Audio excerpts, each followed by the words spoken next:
Graça e paz da parte de Deus, nosso Pai, e da do Senhor Jesus Cristo. Um privilégio mais uma vez podermos juntos celebrarmos a palavra de Deus nesse dia que fez o Senhor.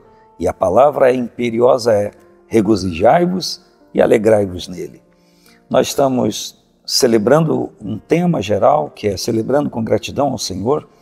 E nesse mês de julho, nós estamos olhando a cada mês episódios bíblicos e nós estamos observando a entrada do povo na Terra Prometida e o comportamento deles em relação a todo o contexto histórico predito pelo Senhor, a promessa de Deus acontecendo, eles estão vendo, porém, diante das adversidades, diante das batalhas, das lutas, eles estão em confusão, estão em crise, porque não sabem o que fazer. Confiar plenamente no poder de Deus ou ser possuídos de dúvida, de temor, de inquietação. E nós então demos título a essa observação, vencendo a instabilidade, períodos instáveis da nossa vida, períodos de dificuldades que aparecem na vida de todo mundo por conta da tribulação, que pode não só gerar mais inquietação ou levar-nos a confiar plenamente em Deus e vencer essas provações. Você tem vivido adversidades na sua vida?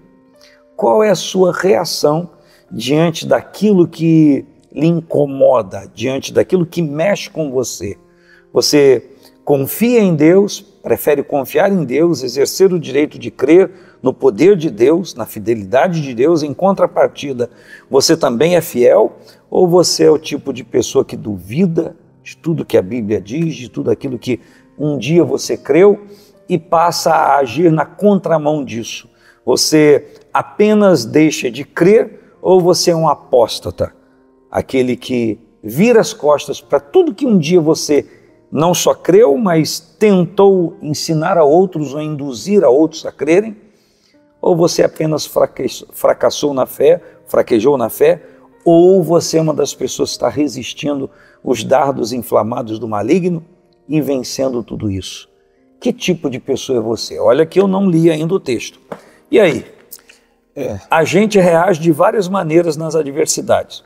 Nós reagimos sofrendo o embate, porque ninguém deixa de sofrer isso. Nós podemos resistir na fé, a nossa fé crescer, aumentar. A gente pode fracassar na fé, duvidar de muita coisa, e a gente pode apostatar da fé, que é virar as costas para tudo que a gente um dia creu, ensinou a outros, e agora a gente não apenas não crê, mas nós somos contrários a tudo isso. Já viu um pouco disso? Um pouquinho dessas coisas sempre acontece diariamente. O senhor estava falando, eu estava lembrando de quando Lázaro morreu. A casa de Marta e Maria estava vivendo uma instabilidade muito grande. E quando disseram para Marta que Jesus estava chegando, ela foi João 11. João 11, né? Vai lá. Quando Jesus estava próximo, ela foi correndo. Se estivesse aqui, meu irmão não teria morrido. E aí Jesus disse: se creres, verás a glória de Deus. Naquele momento, Jesus trouxe uma instabilidade no meio de um caos naquela família. Quem sabe alguém possa estar vivendo isso, né? Que tem, como o senhor disse, clamou o Senhor e talvez a resposta não veio na hora que ela quis. E ela, talvez agora ela vive essa instabilidade de tudo que ela passou, creu, talvez agora está descrente da palavra. E a gente então poderia fazer um novo patamar nessas três colocações que eu fiz no início. Qual é o patamar agora de Marta e Maria? Porque todas as duas dizem: Senhor, se tu estivesse aqui, meu irmão não teria morrido. Qual era a crença delas? Elas acreditavam que se o Senhor Jesus estivesse lá, ele não permitiria que Lázaro morresse curando a sua enfermidade. Isso é um ponto. O segundo, agora ele morreu.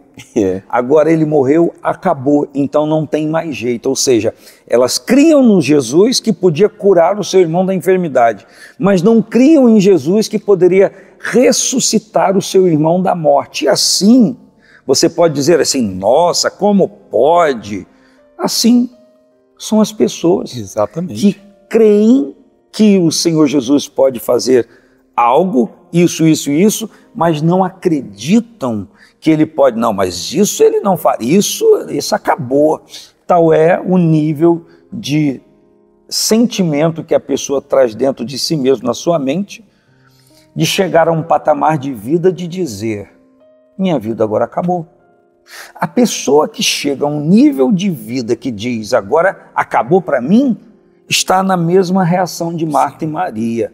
Olha, se o Senhor tivesse interceptado o mal, se ele tivesse impedido, e não vai aqui uma ironia, nenhuma brincadeira, nenhum gracejo com um problema alheio. Sim.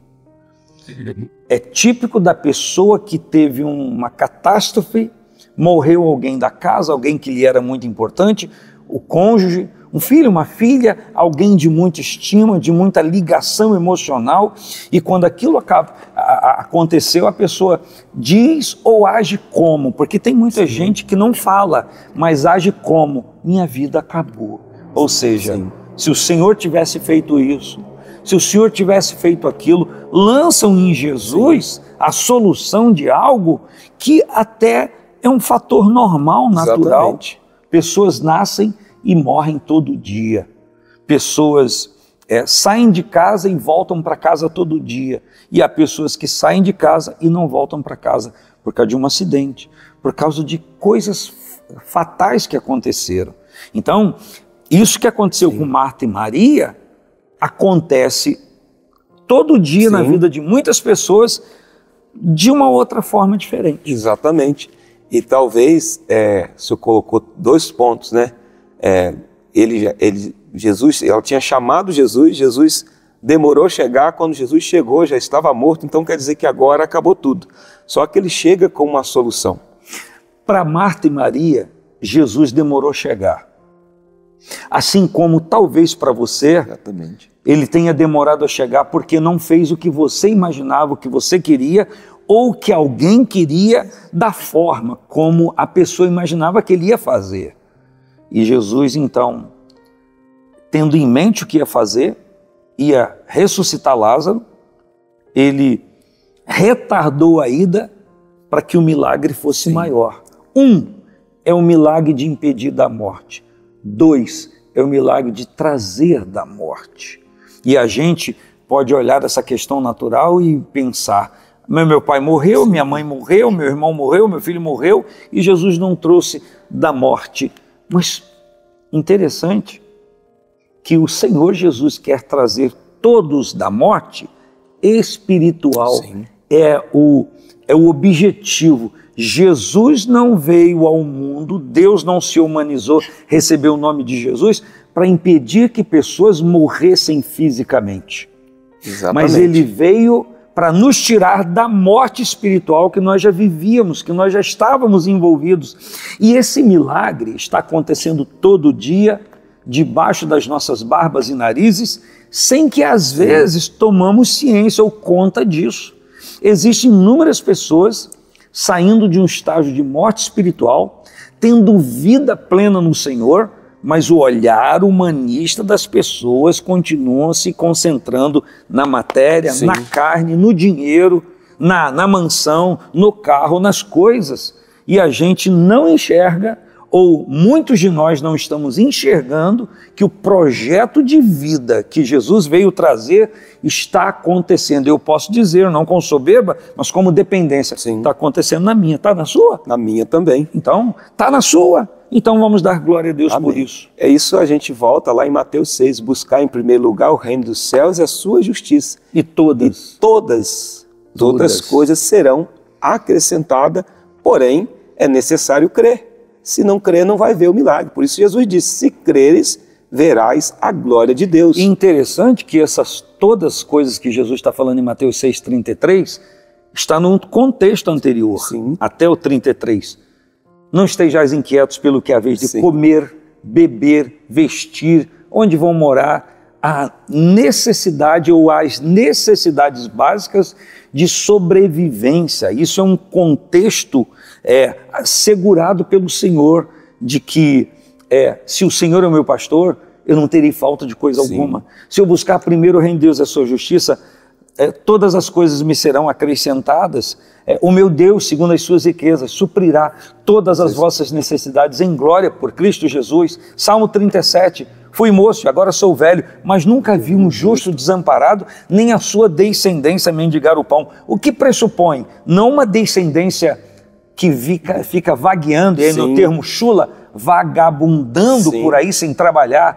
Está inserido nessa história alguém que trabalha, alguém que se esforça, e Deus comparece com o sobrenatural. E o sobrenatural de Deus, ele acontece porque quando a gente busca em Deus essa estabilidade, as instabilidades da vida vão ficando para trás, porque os nossos olhos estão postos em Cristo Jesus. E aí, quando a gente coloca os nossos olhos em Cristo Jesus, a nossa caminhada é como Pedro sobre as águas do mar. Sim. A gente vai caminhando por fé, não mais por vista. Inclusive, na igreja, nos primórdios da igreja, em Corinto, havia essa discussão. Uns celebravam a pessoa de Pedro, outros a de Apolo, outros a de Paulo. E Paulo chegou e falou: que confusão é essa? Morreu por acaso Pedro pela igreja? Morreu Paulo pela igreja? E Paulo então diz, um é o que planta, outro que rega, mas todos são pessoas comuns. Ele disse, eu plantei, Apolo regou. E ele pergunta, quem é Paulo? Quem é Apolo? Quem é Pedro? Se não, pessoas pelas quais creste. Ele diz, um é o que planta, outro é o que rega, mas grande é Deus que dá o crescimento. Amém. Paulo está dizendo, não adianta eu plantar, não adianta Paulo ou Pedro ou Apolo regar, se Deus não der o crescimento.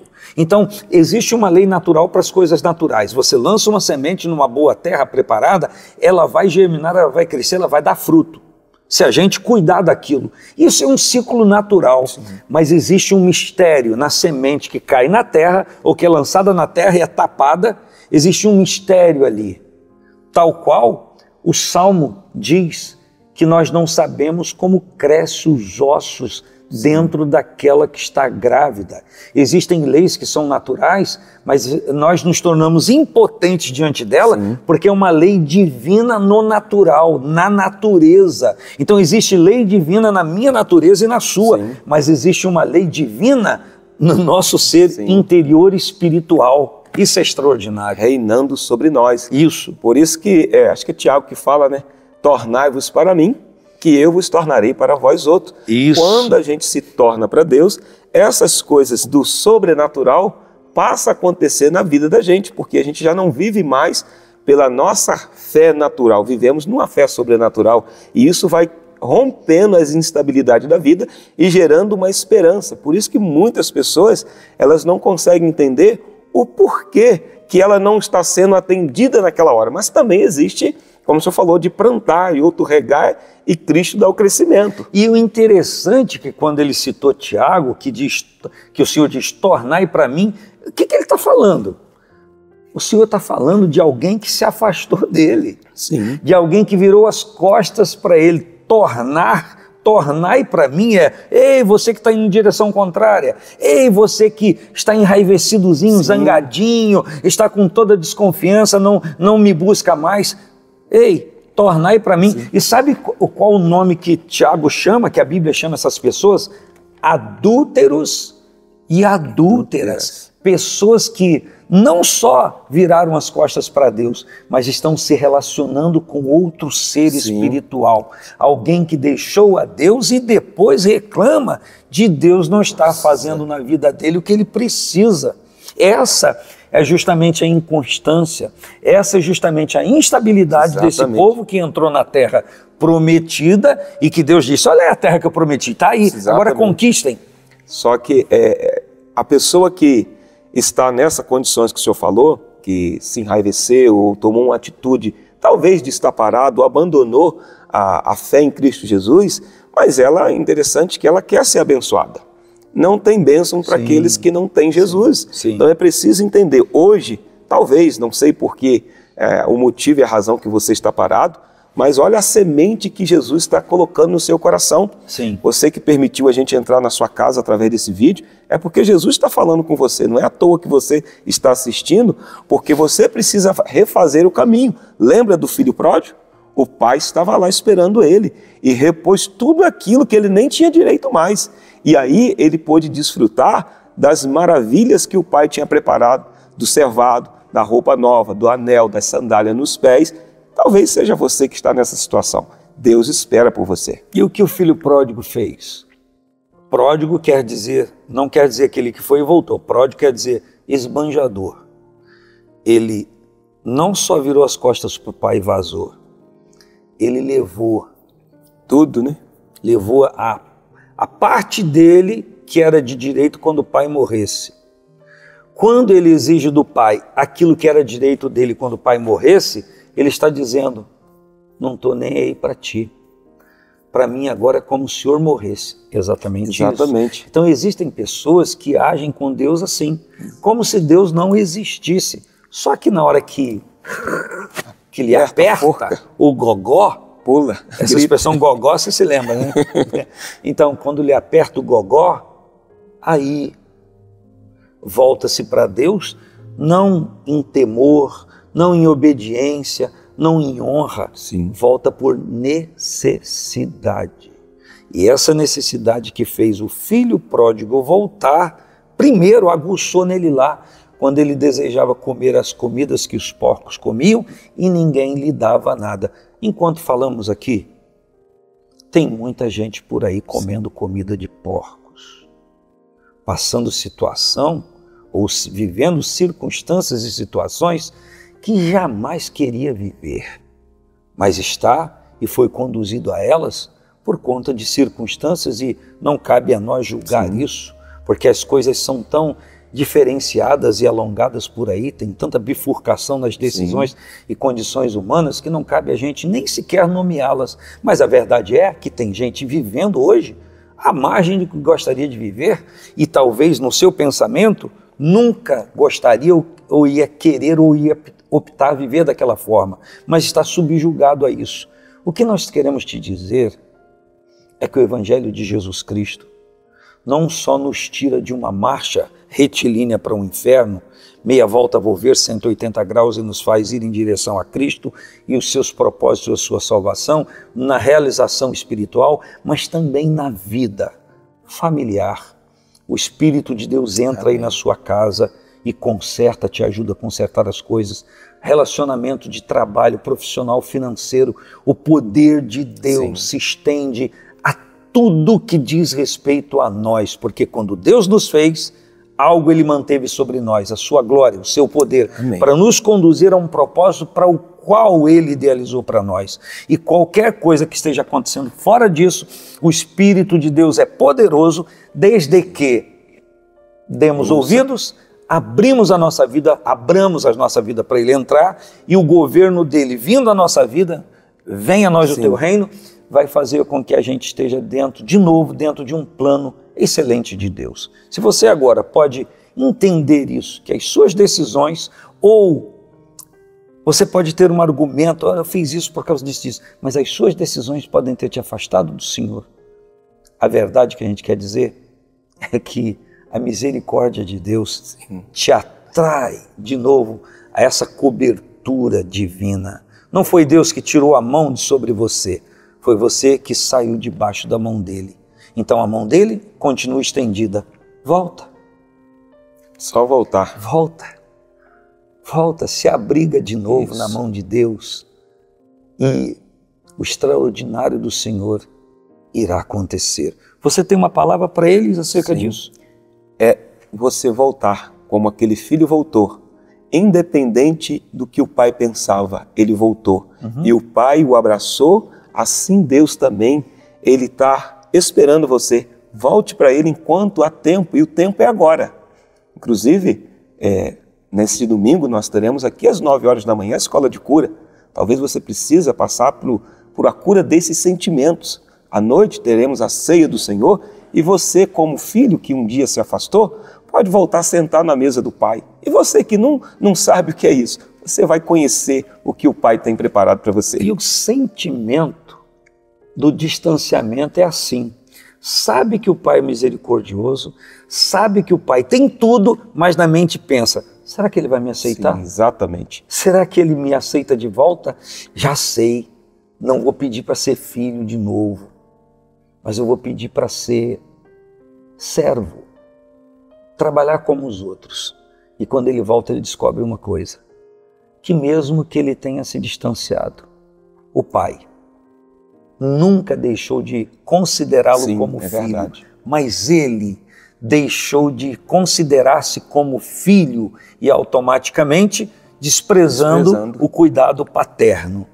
Quem sabe há alguém que você conheça, ou seja, você mesmo, que por conta de circunstâncias e de atitudes suas, enfim, pensa isso a respeito de Deus. A gente vai rir de você ou com você quando você descobrir que foi você quem pensou, mas que o Pai nunca pensou isso de você. E por que a escola de cura? Para destravar isso da sua vida. Exatamente. Eu posso usar essa palavra, destravar? Sim, é a palavra certa. Porque isso está te travando, está te impedindo de voltar para Deus. Não, mas eu estou na casa de Deus. Mas talvez você não esteja diante do Senhor como poderia estar, desfrutando daquilo que Ele separou para você, e a história é longa, porque daí você pode ser aquele filho que ficou em casa, e não saiu, mas ficou em casa, e não compreende a totalidade do amor de Deus. Então, nós já vamos orar sobre isso, mas nesse próximo domingo, às 9 horas da manhã, nós temos a escola de cura e nós vamos tratar desse assunto. Exatamente. Dessas oscilações na nossa vida, dessas inquietações e dessas instabilidades. Só que o tema do mês é vencendo a instabilidade. A instabilidade vem, está presente sempre diante de nós, mas o Senhor nos dá tudo para vencer a instabilidade. Isso domingo de manhã, 9 horas. E domingo, às 18h30, o culto ao Senhor, e nós estaremos celebrando a ceia do Senhor. Também no sábado, antes, 19 horas, o culto da juventude. E no domingo, essa preciosidade, essa bênção que está disponível para você. É um banquete. Venha participar desse banquete conosco, que eu tenho certeza que Deus tem o melhor para você. Começamos falando de Lázaro, da ressurreição, terminando aqui no Filho Pródigo. Olha que viagem. E tudo isso saindo das instabilidades para viver uma vida estável em Cristo Jesus. Uma vida segura. E qual é a vida segura? A vida segura é quando nós nos abrigamos no esconderijo do Altíssimo. Quem está abrigado no esconderijo do Altíssimo, o Salmo 91 diz que 1000 podem cair ao seu lado e até 10.000 à sua direita, mas aquele que está abrigado não será atingido. Não é porque o inimigo não lança flecha, ele lança, mas nós estamos abrigados. Então as flechas não nos atingem porque o Senhor é a nossa proteção. Exatamente. A Bíblia diz que Ele é o nosso escudo. E fortaleza, né? Socorro bem presente na angústia. Nós vamos orar sobre isso. Seja a bênção do Senhor sobre a sua vida, em nome de Jesus. Pai, nós te louvamos, te agradecemos, porque o Senhor tem sido zeloso para conosco, os teus cuidados para com a nossa vida. Nós só podemos te agradecer, Senhor. E eu já te agradeço pela vida dessa pessoa que nos assiste, porque eu tenho certeza que a tua palavra tocou no coração dela, vai gerar frutos na vida dela, na família, no trabalho, meu Deus, seja em qual for a área que ela precisa, eu creio que a tua boa mão está estendida. É só ela segurar nas tuas mãos e caminhar, Senhor, e viver aquilo que o Senhor tem para ela neste dia de hoje, para que o teu nome seja glorificado. Eu oro e abençoo essas vidas no nome de Jesus. Amém. Amém. Até a próxima semana. E vamos combinar num tema aqui, ver se apoia. O tema vai ser: se Jesus estivesse aqui. Tá bom assim? Ótimo. Um grande abraço. Deus abençoe. Paz do Senhor Jesus. Amém. Amém.